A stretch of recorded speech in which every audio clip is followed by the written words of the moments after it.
Hola, buenas tardes. Soy el doctor Juan Carlos de la Fuente. Vamos a tocar ahora en este módulo el tema de insuficiencia cardíaca y enfermedad renal crónica. Vamos a ver que este es un binomio que es bastante frecuente y que le confiere a nuestros pacientes un pronóstico bastante desfavorable. Entonces vamos a ver qué opciones tenemos para afectar favorablemente el pronóstico de nuestros pacientes en estos grupos.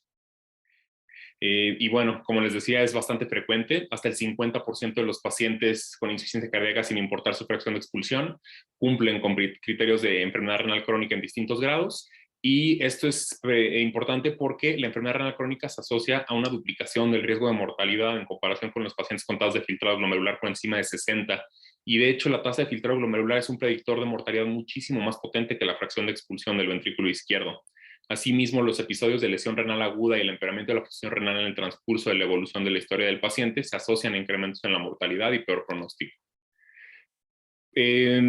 Tocando estos temas, hablando de esta importancia y también conociendo ya, por lo que hemos tocado en módulos previos, la importancia y cómo afecta el tratamiento de insuficiencia cardíaca a la función renal y sus diferentes variables, es indispensable que nosotros hagamos una evaluación adecuada de la función renal de nuestros pacientes cuando los conocemos y durante su seguimiento, ya que esto nos va a permitir entender la fisiología cardiorrenal, nos facilita el inicio y el seguimiento de la farmacoterapia que modifica el pronóstico en estos pacientes, nos ayuda también a estratificarlos de acuerdo al riesgo de mortalidad y nos podría permitir en algunos casos también identificar enfermedades sistémicas que pueden afectar tanto al corazón como al riñón.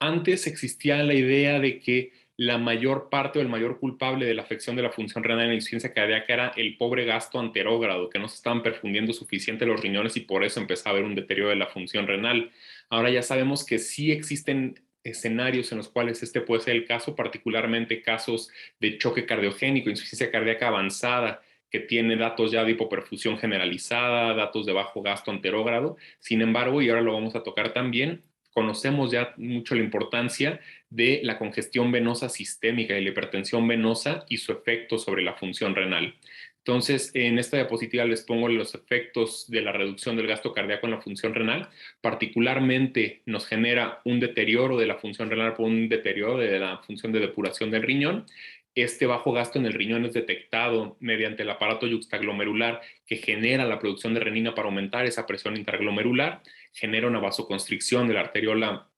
eferente, mejora la presión de perfusión en ese riñón, esto a expensas también de la producción de angiotensina, que es un vasoconstrictor potente, como ya conocemos, y también su efecto sobre la aldosterona, que va a provocar la retención de sodio y también de agua libre. De esta manera, para mejorar la volemia del paciente. Todos estos son cambios que en el corto plazo son benéficos para sacarnos adelante en caso de un choque hipovolémico, por ejemplo. Sin embargo, la activación perpetuada de este eje, como sucede en los pacientes con insuficiencia cardíaca, nos lleva a muchos efectos deleterios que ya hemos tocado en sesiones anteriores. Y también les comentaba que ahora conocemos también el efecto del incremento de la presión venosa central en la función renal. Recordemos que el riñón es un órgano encapsulado, entonces si existe un incremento o un edema del parénquima, el riñón no tiene hacia dónde expandirse, entonces este incremento del volumen tisular va a verse reflejado en mayor resistencia al flujo que existe primordialmente en las venas y en niveles mucho más avanzado en las arterias de estos órganos. Y finalmente, esto también nos termina reduciendo la posibilidad del riñón de llevar a cabo una función de depuración y también la función tubular. ¿Qué biomarcadores vamos a utilizar y cómo vamos a estimar la tasa de filtrado glomerular? Bueno, pues sabemos que los pacientes con insuficiencia cardíaca, la fórmula de CKD tiene un mejor desempeño para la estimación del tasa de filtrado glomerular, es la que se recomienda el uso. Recordemos también que muchos ensayos clínicos que han tomado como puntos de corte para incluir o excluir pacientes usando tasa de filtrado glomerular utilizan otro tipo de fórmulas, principalmente la fórmula EcoCroft, entonces que puede tener una variación importante en comparación con los tasas de filtrado estimadas por CKDEPI. Entonces, siempre tenemos que tener esto en mente cuando calculamos la tasa de filtrado de nuestro paciente. Los niveles de urea también nos reflejan el nivel de activación neuromoral en nuestros pacientes, entonces no desestimemos y no nos fijemos solamente en la creatinina. Los niveles de GUN también son altamente sugestivos de una activación neuromolar intensa y de un peor pronóstico de los pacientes. No existe tal cual un consenso de utilidad de marcadores de la función tubular, como pudieran ser el Enegal, este otro tipo de marcadores que han hablado como la troponina renal. La verdad es que fuera de la creatinina, del boom, de estos marcadores que tenemos mucho más a la mano, no existe una mayor utilidad o no han demostrado tener un incremento o que nos añadan más de los que se utilizan comúnmente. Y también la evaluación de la orina misma ofrece datos clave, lo vamos a tocar un poquito más adelante, pero recientemente ha tomado mucha fuerza la medición no solamente del volumen urinario, sino de la composición de la orina, particularmente los electrolitos en orina, y el sodio en orina nos permite evaluar si el paciente está teniendo una respuesta natriurética apropiada o inapropiada a la dosis de diurético de asa que estamos dando en un contexto de agudización y que queremos saber si el paciente va a lograr descongestionarse adecuadamente o no. Entonces, del lado derecho tienen ustedes una tabla donde podemos observar los diferentes biomarcadores que podemos utilizar tanto en sangre como en orina y si son relevantes para el pronóstico, si son diagnósticos de empeoramiento de la función renal y si tienen relevancia o no terapéutica. Y podemos ver, por ejemplo, en la parte de relevancia terapéutica, todos aquellos que nos hablan de la función tubular, pues tienen un signo de interrogación fuera de la eficacia diurética mediante la natriuresis. Todos los demás, pues está un poco incierto. Y podemos ver que en la relevancia de la terapéutica básicamente nos quedamos con la creatinina, con la cistatina, la urea y la albúmina. Entonces, bueno, tenemos que saber que existen dos componentes importantes que se pueden afectar, la función glomerular y la función tubular. Cada una de estas tiene una distinta adaptación a la insuficiencia cardíaca y una distinta respuesta que puede provocarse durante la evolución de nuestros pacientes. Hablando de la insuficiencia cardíaca aguda, sabemos que hasta el 50% de los pacientes hospitalizados presentan algún deterioro agudo de la insuficiencia de la función renal en episodios de insuficiencia cardíaca aguda. La mayoría de estos cambios se producen durante los primeros 3 días del ingreso y los cambios más tardíos por lo general se suelen asociar a una descongestión efectiva y a un inicio del tratamiento de modulación neuromoral. Y sabemos, como ya les explicaba yo, que la congestión venosa tiene una mucho mayor preponderancia en este tipo de lesiones en comparación con el bajo gasto anterógrado.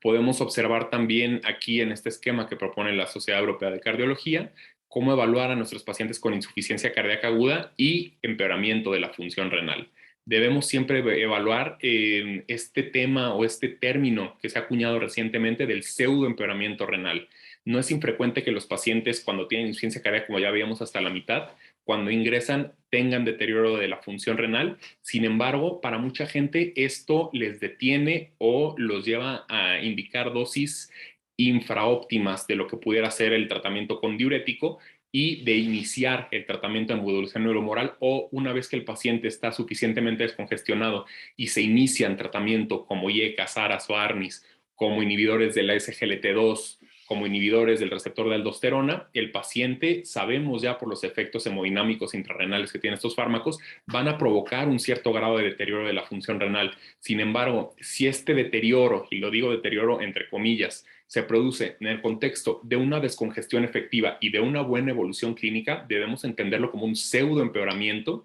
Esto es algo que se da solamente por el efecto hemodinámico del fármaco dentro de la vasculatura renal, no es un daño intrínseco, no está deteriorándose la función renal. Y más aún, este tipo de pacientes tienen un mejor pronóstico que aquellos que no tienen cambios en la función renal o aquellos en quienes no se inicia el tratamiento, que el pronóstico es bastante funesto.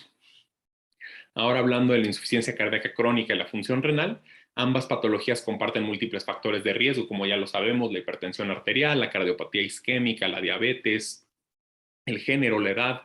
Pero bueno, en comparación con la población sana, los pacientes con insuficiencia cardíaca tienen un riesgo relativo casi del doble de desarrollar enfermedad renal crónica y los pacientes con insuficiencia cardíaca tienen un riesgo relativo de casi 3 veces de presentar un deterioro rápido de la función renal en comparación con pacientes sin insuficiencia cardíaca. Y bueno, lo hablábamos hace un momento, la enfermedad renal crónica es uno de los motivos más frecuentes para que el tratamiento de insuficiencia cardíaca sea subóptimo, ya sea que no se inicie o se dé a dosis infraterapéuticas. Solamente el 15% de pacientes con enfermedad renal crónica estadio 3 y 4% de los pacientes con enfermedad renal crónica estadio 4 reciben una triple terapia compuesta por inhibidores del sistema renina-angiotensina-aldosterona, beta bloqueantes o inhibidores del receptor de aldosterona. Y la mayoría, esto se debe a que la mayoría de los ensayos clínicos pivotales de los medicamentos que hemos demostrado que modifican el pronóstico de nuestros pacientes han excluido por protocolo a pacientes con filtrados glomerulares por debajo de 30. Hablando de cada uno de estos fármacos, en cuanto a los IECAS o los ARAS, la mayor parte de los ensayos que evaluaron a estos pacientes excluyeron a pacientes con elevaciones significativas de la creatinina. Los análisis por subgrupos, estratificándolos de acuerdo a la tasa de filtrado glomerular, han demostrado que no existe una interacción entre el grado de deterioro de la función renal y el posible beneficio que podemos evaluar en estos pacientes. Lo que sí podemos observar es que los incrementos de potasio y las reducciones de la tasa de filtrado glomerular fueron similares entre pacientes con y sin enfermedad renal crónica y, como lo hablábamos antes, la reducción inicial de la tasa de filtrado glomerular no se asocia con peores desenlaces en estos pacientes. Les pongo aquí estas tablas para que las estudien con detenimiento. También van a tener acceso al artículo del que provienen en la bibliografía de la clase. Una lista comprensiva de todos los ensayos clínicos que han evaluado tanto IECA como ARA2 en pacientes con insuficiencia cardíaca con fracción de expulsión reducida, y podemos observar en esta manera de semáforo cómo a medida que va bajando la tasa de filtrado glomerular, podemos observar que de todas maneras tenemos un beneficio, una reducción del riesgo relativo en este grupo de pacientes. También podemos observar qué acciones nos recomiendan en cuanto a el incremento en la creatinina o el deterioro de la tasa de función renal. Podemos observar en ambos grupos que siempre y cuando exista un incremento de menos del 50% de la creatinina sérica y que la tasa de filtrado glomerular no descienda por debajo de 25 mililitros por minuto o el potasio no suba por encima de 5 milequivalentes por litro, no existe necesidad de suspender, reducir o pensar en modificar la terapia. Solamente que tuviéramos una duplicación de la creatinina, o sea, que incremente hasta un 100% o que los niveles de potasio se vayan por encima de 5,5, la tasa de filtrado glomerular por debajo de 20, pensaremos en reducir la dosis a la mitad. Y si la creatinina más que se duplica, si tenemos un potasio mayor a 5,5, si tenemos una tasa de filtrado glomerular menor a 20, entonces ese sí será un motivo para pensar en suspender momentáneamente el tratamiento. Y como le dice del lado derecho, siempre es importante, si una vez suspendimos el tratamiento a los pacientes por algún tipo de intolerancia a alguno de estos puntos, siempre debemos hacer lo posible por intentar reintroducir este tratamiento al paciente por el beneficio pronóstico que podemos observar. Podemos también evaluar aquí cómo reducimos el deterioro de la tasa de filtrado glomerular en pacientes una vez que se inicia el tratamiento con inhibidores del sistema renina-angiotensina-aldosterona en comparación a aquellos quienes nunca se les inicia. Los antagonistas del receptor mineralocorticoide, la mayoría de los estudios que lo evaluaron excluyeron a pacientes con creatina de más de 2,5, tasa de filtrado glomerular por debajo de 30. Al igual que los IECAS o ARAS, no existe una influencia en cuanto al potencial beneficio con la tasa de filtrado glomerular inicial. No tenemos datos de pacientes con enfermedad renal crónica estadios 4 o 5, pero sabemos que en este grupo de pacientes particularmente incrementa sustancialmente el riesgo de hipercalemia, y que el inicio del tratamiento usualmente, también como sucede con los IECAS y los ARAS, provoca un deterioro inicial de la tasa de filtrado glomerular, pero de nueva cuenta no impacta los desenlaces de estos pacientes. Tenemos aquí también la tabla de resumen de los pacientes y lo que debemos hacer en cuanto a cómo tratar los cambios que existen en los niveles de creatinina, potasio, tasa de filtrado glomerular, es exactamente los mismos que los que comentábamos con ARA2. Y de nueva cuenta, si por algún motivo tuvimos que suspender el tratamiento, es importante tratar de hacer un cambio o volver a introducir el medicamento entre 2 y 4 semanas después de que se haya suspendido. Los beta bloqueadores son medicamentos que por lo general todos que tratamos pacientes con insuficiencia cardíaca consideramos mucho más seguros y tienen puntos de corte mucho menos estrictos en el momento de incluir a pacientes en los ensayos clínicos, hablando de la tasa de función renal. Sin embargo, a pesar de que suele ser nuestra bala de plata para pacientes con enfermedad renal crónica, si vemos nosotros los análisis por subgrupos y evaluando metaanálisis en cuanto a pacientes con enfermedad renal crónica estadios 4 y 5, parece ser que estos medicamentos pierden su potencial beneficio en estas poblaciones. Y también solemos ver que la descontinuación del tratamiento suele ser más frecuente en estadios más avanzados de enfermedad renal crónica, probablemente por mayor tasa de eventos adversos. Entonces, quiero llamar su atención a esto que hablábamos aquí. Podemos observar que ya cuando los pacientes tienen una tasa de filtrado glomerular por debajo de 30, parece ser que no tenemos un beneficio. La reducción del riesgo relativo cruza la unidad con intervalos de confianza amplios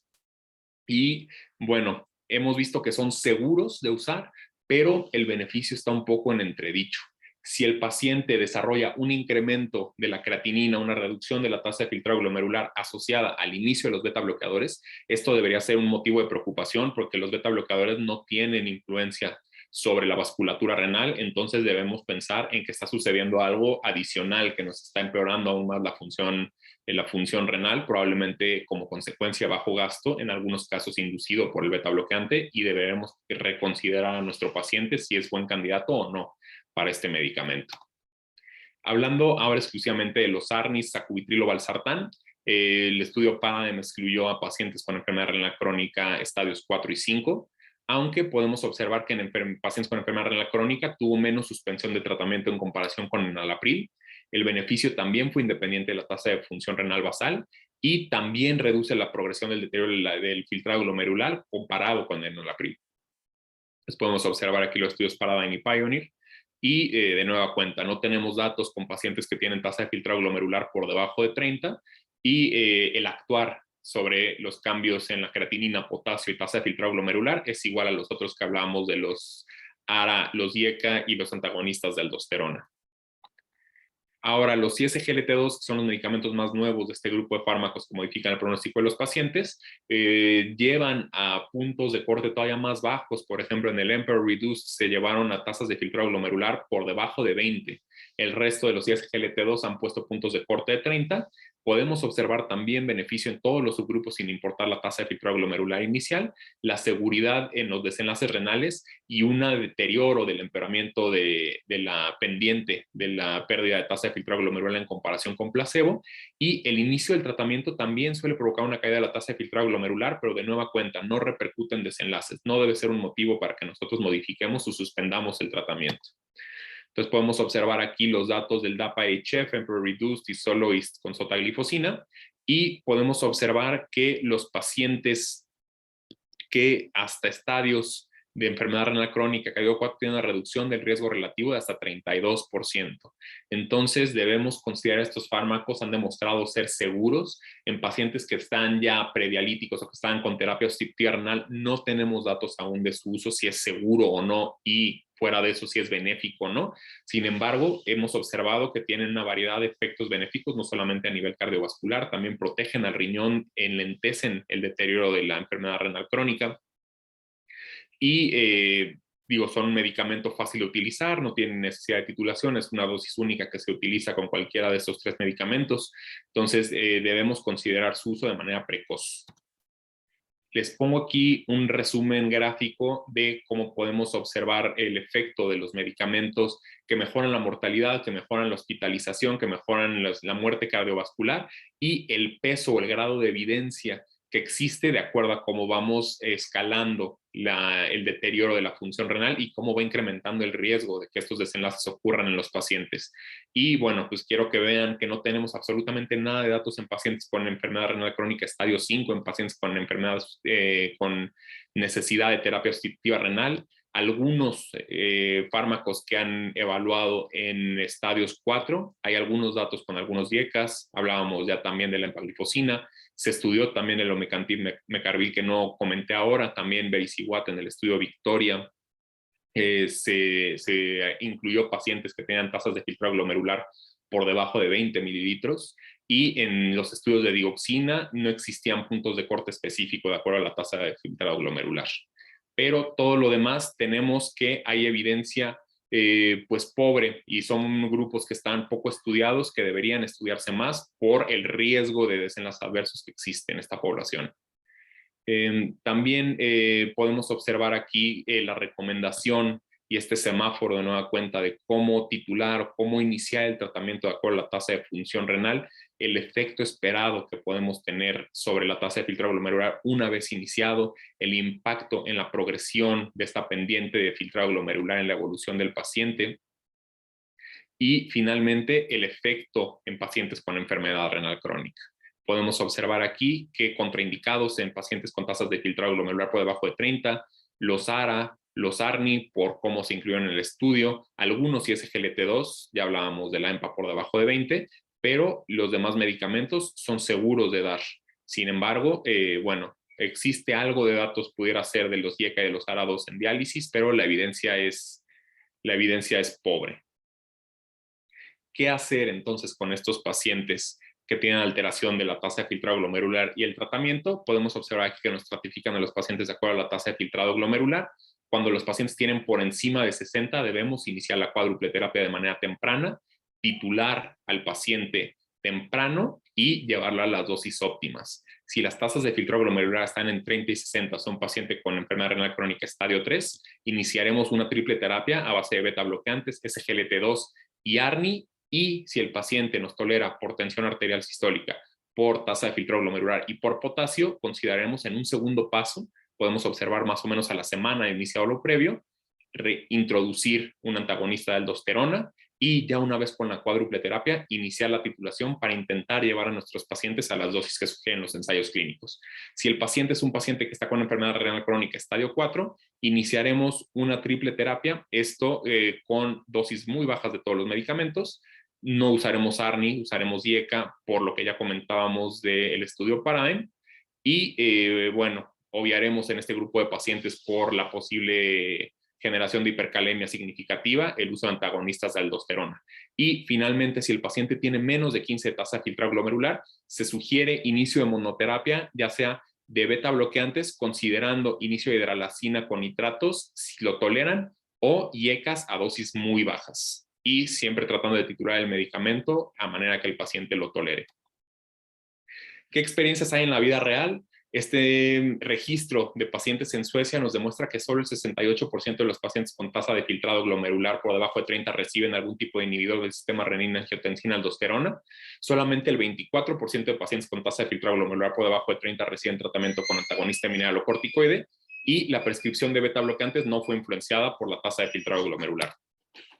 En pacientes con terapia de sustitución renal, el 36% de pacientes en enfermedad renal crónica también tienen insuficiencia cardíaca, es una enfermedad bastante común en este grupo de pacientes. El pronóstico de los pacientes con ambas comorbilidades se reduce de manera significativa a que si tuvieran cada una de estas por separado, y saber también que la mortalidad cardiovascular es responsable hasta el 50% de las defunciones en casos de pacientes con terapia sustitutiva renal.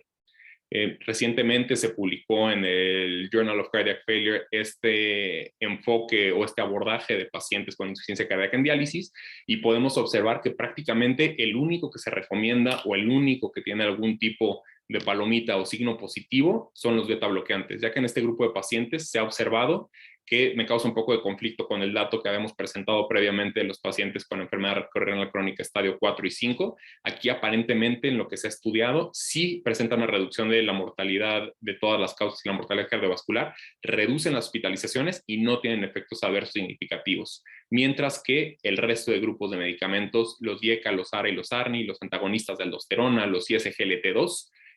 tienen efectos contradictorios. Algunos ensayos dicen que reducen, algunos ensayos dicen que incrementan la mortalidad, algunos dicen que reducen o incrementan también la hospitalización por insuficiencia cardíaca. Pasando a otros temas, los dispositivos como los DAIs, la terapia de resincronización, los dispositivos de asistencia ventricular, podemos observar también que por ser dispositivos intravasculares incrementan sobre todo la potencial hospitalización o las infecciones asociadas a dispositivos, y no suele recomendarse su implantación en pacientes con necesidad de terapia sustitutiva renal. Bueno, pues es un tema vasto, es un tema en el cual está iniciándose mucha investigación. Nos vemos en la sesión al final de la semana para resolver todas sus dudas. Muchas gracias.